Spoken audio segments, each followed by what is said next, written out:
이제는 더 이상 음모론이라 할 수 없을 정도로 모든 사람들이 다들 알고 있는 프리메이슨이라는 단체가 있습니다. 프리메이슨은 일루미나티 또는 악마를 숭배하는 단체로 사람들에게 널리 알려져 있어요. 이제 프리메이슨이라는 단체에 대해서 알아보려 하는데 그 전에 지금 사람들이 말하고 생각하는 프리메이슨이라는 단체는 세상은 그들이 의도하는 대로 흘러가고 있고 세상의 모든 왕들, 즉 대통령 권력자들, 지식인들이 프리메이슨의 단체에서 활동하며 세상을 움직이는 실질적인 권력자들이자 그 누구도 대항할 수 없는 존재로 믿고 있다는 거예요. 그 중에 믿는 성도라 하는 사람들도 세상의 왕 루시퍼 아래에서 활동하는 프리메이슨과 그 밑에서 활동하는 수많은 단체들이 그들의 뜻대로 이 모든 세상을 조정한다라고 알고 있는 거예요. 하지만 정말 그럴까요? 창세기 1장 1절에서 처음에 하나님께서 하늘과 땅을 창조하시니라 많은 구절들이 있어도 하늘과 땅을 창조하셨다는 구절로 이미 더 이상 무슨 말이 필요하겠습니까? 하나님은 세상의 모든 것을 창조하셨어도 세상 사람들의 일에 관여는 하지 않아 그저 지켜만 보시지. 이렇게 생각하고 있단 말이에요. 세뇌를 당하는 거란 말입니다. 일단 하나님은 보이지 않으시니까 눈에 보이는 것들, 미디어를 통해 이 세상은 루시퍼가 통치하는 세상이자 그를 추종하는 모든 사람들로부터 세상이 돌아간다 라고 세뇌를 당하는 겁니다.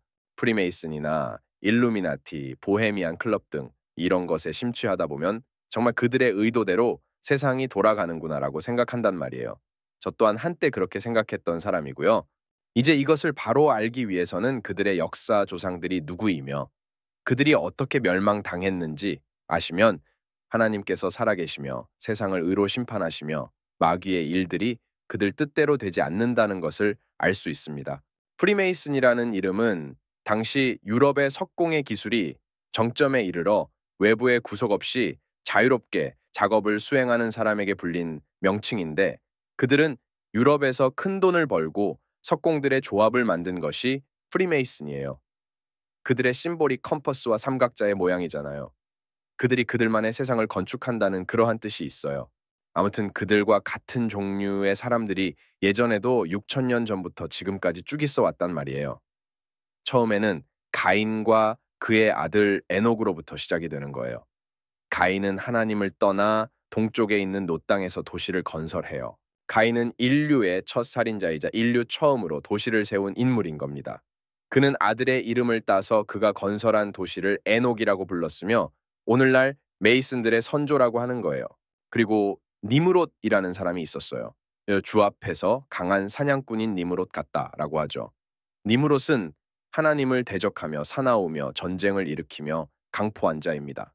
그리고 그의 가장 큰 무기는 혀에 있어요. 선동가란 말이죠. 사람들의 혼을 빼놓을 정도로 그의 말에는 힘이 있고 설득력이 있어요. 창세기 11장 3절 4절에서 그들이 서로 이르되 자 우리가 벽돌을 만들어 견고히 굽자 하고는 우리가 우리를 위하여 도시와 탑을 세우고 탑의 꼭대기를 하늘에까지 닿게 하며 우리가 우리를 위하여 이름을 내고 이로써 온 지면에 널리 흩어짐을 면하자 하더라. 이로써님으로 쓴 하나님은 무능력하며 자신은 사람들을 보호할 수 있고 지켜주겠다라고 하나님께 반역하며 사람들을 선동했던 인물이죠. 니므롯은 또한 건축가이기도 해요. 창세기 11장 4절에서 우리를 위하여 도시와 탑을 세우고 그가 많은 곳에 도시를 세웠다고 하는 구절들이 있어요. 최종적으로 니므롯은 바벨탑을 세웠죠. 바벨탑을 세우기 위해 모든 사람들이 그에게 선동당했다는 거예요. 대단하죠. 아무튼 지금의 프리메이슨들은 니므롯이 이루지 못한 바벨탑 세상을 하나로 만드는 이 작업을 자신들의 숙명이라 여기는 거예요. 그래서 유럽연합 의회의 건물도 고대 바벨탑을 재현하는 그런 건물을 세우고 자신들이 니므롯의 뜻을 전승한 후에라고 그렇게 말하는 겁니다. 자, 자신들의 조상인 니므롯도 하나님의 심판을 받았죠. 그렇죠. 하나님께서 세상의 언어를 혼잡하게 하시어 그들을 널리 흩으셨단 말이에요. 사람들이 착각하는 것이 우리 눈에 보이지 않으시는 하나님을 신뢰하지 못하는 겁니다. 하지만 하나님은 이 모든 것을 지켜보고 계십니다. 창세기 11장 5절에서 주께서 사람들의 자녀들이 세우는 도시와 탑을 보려고 내려오시니라. 사람들이 행하는 모든 것을 아시고 또 자세히 보시려고 내려오신단 말이죠. 아시겠죠? 하나님은 보이지 않으실 뿐 늘 지켜보고 계시는 겁니다. 결국에는 프리메이슨의 조상이라 하는 전임으로 또 세상을 하나로 통치하려다가 하나님께 멸망당하고 온 왕국의 백성이 유리가 산산조각 깨지듯이 사람들이 온 땅에 흩어졌단 말이에요. 그들이 하나님을 대신해 세상을 그들 마음대로 하려다가 모두 박살이 난 거예요. 그렇죠. 지금의 님으로서의 후손들이 온 세상을 장악한 것은 맞아요. 그런데 그들이 두수세수 앞을 내다본다 하지만 하나님은 이미 모든 것을 아세요. 하나님께서 이 세상을 만들기 전부터 이미 모든 것을 아시고 시작하셨단 말이에요. 계시록에서 나는 알파와 오메가요. 처음과 마지막이라 처음부터 마지막까지 모든 것을 이미 아신다는 겁니다. 우리는 전지전능하신 하나님이라는 생각을 잊고 눈에 보이는 마귀가 통치하는 세상을 보고 세뇌를 당하면 안 되는 겁니다. 많은 사람들이 이렇게 말을 합니다. 프리메이슨 그들은 이미 누가 대통령이 될 것을 다 정해놨다라고 말을 해요. 그러면서 심승아족 만화에 이미 2000년 3월에 방송된 미래로 오간 바트라는 제목의 심슨 만화에 트럼프가 에스컬레이터를 타고 내려가며 자신의 지지자들을 향해 손을 흔드는 장면이 나온단 말이에요. 그리고 6월 16일 트럼프가 대선 출마를 선언한 뒤 미국 뉴욕 트럼프 타워에서 에스컬레이터를 타고 내려가는 장면과 매우 똑같이 나와 있단 말이에요. 그런데 실제로 미국의 45대 대통령으로서 2017년에 당선이 되었단 말이죠. 그것뿐만이 아니라 영국의 이코노미 잡지사에서는 이미 이번 연대는 우리들이 어떤 일들을 할 것이다 라고 정해놓고 아예 세상 사람들에게 노골적으로 그런 예언을 해요. 사실 예언은 아니죠. 우리가 이렇게 할 것이다 라고 정해놓고 실행하는 건데 사람들은 예언이라고 믿는 거죠. 그리고 9.11 테러로 인해 미국의 뉴욕 맨하튼의 세계무역센터와 워싱턴 DC의 국방부 청사 건물인 펜타곤이 공격을 받을 것이다라고 이미 6년 전에 일루미나티 카드로 예언이 되어 똑같이 그 일들이 일어났어요. 사람들은 신기해합니다. 일루미나티 예언이 100% 맞아 떨어졌다고 해요. 그것뿐만이 아니라 영화에서도 이미 9.11 사건이 일어날 것이라고 각 장면마다 9.11이라는 메시지가 나온단 말이에요. 우리가 이렇게 할 거야 라고 메시지를 남긴 거예요. 그게 예언입니까? 아니죠. 저들이 우리가 이렇게 할 거야 라고 통보한 거예요. 예언이 아닙니다. 그래서 이미 프리메이슨이 모든 것을 통제하고 세상을 다스리고 있구나라고 착각하는 겁니다. 그러면 이제 무서운 거예요. 여기에 빠져버리면 하나님이 보이지 않는 겁니다. 저들림으로서의 후예들, 프리메이슨, 일루미나티 등 그들이 두려워지기 시작하는 거예요. 참으로 웃긴 일이에요. 그렇죠? 저도 예전에 두려웠거든요. 자, 그러면 그런 두려움이 생기는 이유는 하나님의 말씀을 모르기 때문에 그런 두려움이 생기는 거예요. 말씀을 잘 모르는 사람들이 이제 그런 신비주의나 재미있는 그런 자극을 주는 것들을 본단 말이에요. 그러면 거기서 끝나는 게 아니라 자신의 삶이 행복해지지가 않는 겁니다. 생각이 비관적으로 바뀌는 겁니다. 그러면 하나님을 믿어도 말씀을 모르기 때문에 무능력한 하나님으로 생각해 버리는 거예요. 세상이 이렇게 돌아가는데 도대체 하나님은 뭐 하시는 거지라고 생각하게 된다는 겁니다. 자, 그러면 그들의 뜻대로 세뇌당하며 무능력하게 되는 겁니다. 아시겠죠? 자, 그럼 누가 세상의 통치자나 왕들을 세운다고 생각할까요? 바로 루시퍼, 즉 마귀라 하며 사탄의 명령을 받은 하수인들, 프리메이슨, 일루미나티, 글로벌리스트 등이라고 생각한단 말이에요.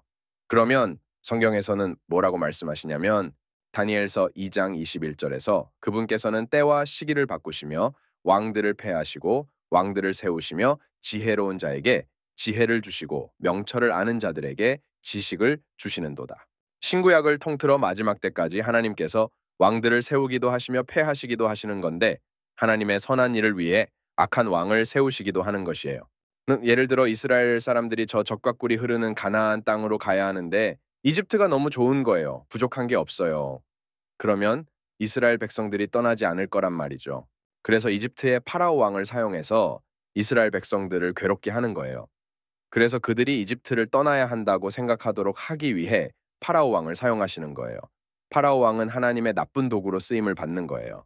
자, 그러면 지금 마귀들의 자손들님으로서의 후예들, 프리메이슨, 일루미나티, 글로벌 세력들이 자신들의 계획대로 잘 되고 있다라고 생각하겠죠? 그렇죠. 그런데 어때요? 하나님께서 어떻게 그들을 하시겠어요? 이미 답은 나왔죠. 가인과 니므롯을 보면 알 것이에요. 그들의 최후는 죄로 인한 사망인 거예요. 구원을 못 받았어요. 지금 세상을 좌지우지하는 세력들은 허수아비예요. 믿고 구원받은 성도들을 머리털 끝 하나 건드리지 못한다는 거예요. 그러니까 겁만 주는 겁니다. 지금 이 땅에 그들이 어찌 할 수 없단 말이에요. 그들의 계획대로 안 됩니다. 그러면 언제 그들이 그들의 계획대로 움직일까요? 이 땅에 그들의 횡포를 막는 것이 지금의 교회란 말이에요. 오해하지 마세요. 교회 건물이 아니에요. 믿고 구원받은 거룩한 성도들을 말하는 겁니다. 데살로니가후서 2장 7절에서 불법의 신비가 이미 일하고 있으나 다만 지금 막고 있는 이가 길에서 옮겨질 때까지 막으리라. 신학적으로는 막고 있는 이가 어떤 사람은 성령이라고 하지만 앞뒤 문맥과 상황으로 봐서는 저는 교회라고 확신합니다. 성령님은 대환난 때에도 이 땅에 계시기 때문에 막고 있는 이가 아닌 거예요. 그 뒤에 저 사악한 자가 드러날 터인데 라고 다음 구절에 나오면 교회가 휴거된 후 사악한 자 적그리스도가 나온단 말이죠. 그렇죠. 그래서 지금 세상에서 저들이 교회 때문에 저들의 일을 할 수가 없는 것입니다. 그런데 교회가 없어지면 어때요? 니무롯이 이루고자 한 일들을 적그리스도가 세상을 통합하고 세상은 대환난으로 심판을 받을 거예요. 우리 성도들은 저들이 무엇을 하든지 두려워하지 마시고 예수님께서 천사장의 음성과 하나님의 나팔 소리와 함께 하늘로부터 내려오시리니 그리스도 안에서 죽은 자들이 먼저 일어나고 그 뒤에 살아서 남은 우리가 그들과 함께 구름 속으로 채어 올라가 공중에서 주를 만날 거예요. 그리고 항상 주와 함께 하리라. 감사합니다.